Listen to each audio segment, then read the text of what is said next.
আপনি কি জানেন পৃথিবীর সবথেকে সেরা ইনভেস্টমেন্ট কোনটি? সেটি হলো আপনার নিজের উপর ইনভেস্ট করা। Invest in yourself. আপনি যদি নিজের উপর ইনভেস্ট করতে পারেন তাহলে দেখবেন সারা পৃথিবীর যে কোনো কিছু অর্জন করা আপনার জন্য খুব বেশি সহজ হয়ে যাবে। এখন আপনি যদি সবসময় চিন্তা করেন যে আমি জমিতে ইনভেস্ট করব, স্বর্ণতে ইনভেস্ট করব, এখানে ইনভেস্ট করলে মনে হয় আমার অনেক বেশি লাভ হবে, ওখানে ইনভেস্ট করলে আমার অনেক বেশি লাভ হবে, কিন্তু দিন শেষে দেখা যায় আপনি নিজের প্রতি নিজে আর কোনো ইনভেস্টই করেন না। নিজের প্রতি ইনভেস্টমেন্টগুলো কেমন হতে পারে কিছু উদাহরণ দিয়ে দেখি। যেমন একটা হতে পারে আপনার স্বাস্থ্যের প্রতি যত্ন নেওয়া। আপনার স্বাস্থ্যের প্রতি যত্ন নেওয়ার জন্য প্রতিদিন আপনি নিজেকে অ্যাটলিস্ট 30 মিনিট সময় দেন।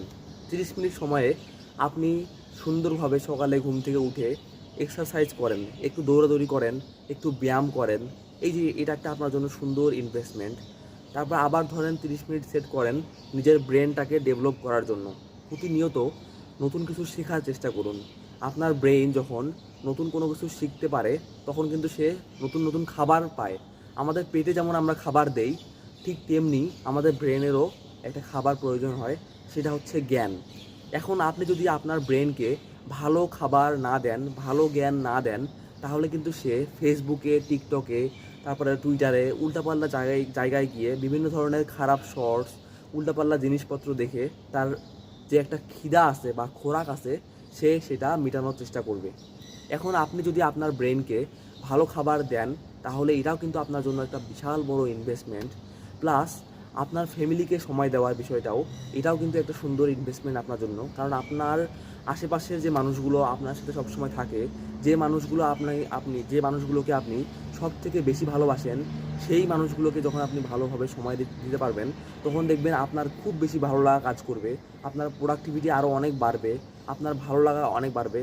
আর যখন আপনার ভালো লাগাটা বেড়ে যাবে তখন দেখবেন আপনার কাজের প্রতি মনোনিবেশ করাটা অনেক সহজ হয়ে যাবে। তো দিন শেষে আপনি যদি নিজের প্রতি ইনভেস্ট করা না শেখেন, সবসময় খালি চিন্তা করেন যে আমি কীভাবে ইনকাম করব, এইটা করব, ওটা করব, মানে অনেক কিছু করার চেষ্টা করেন, বাট দিন শেষে এই নিজের কথা, নিজের আত্মার কথা ভুলে যান, তাহলে দেখবেন একটা সময় আপনার অনেক কিছু থাকার পরেও আপনার কোনো কিছু আর ভালো লাগবে না। অনেক অনেক সয় সম্পত্তি হওয়ার পরেও মনে হবে আমার কী যেন নেই, আমার সব সময় খালি খারাপ লাগা কাজ করবে।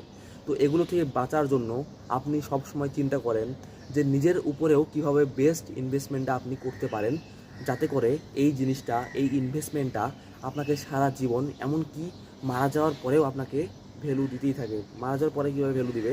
যেমন ধরুন আপনি যদি এখন বেঁচে থাকা অবস্থায়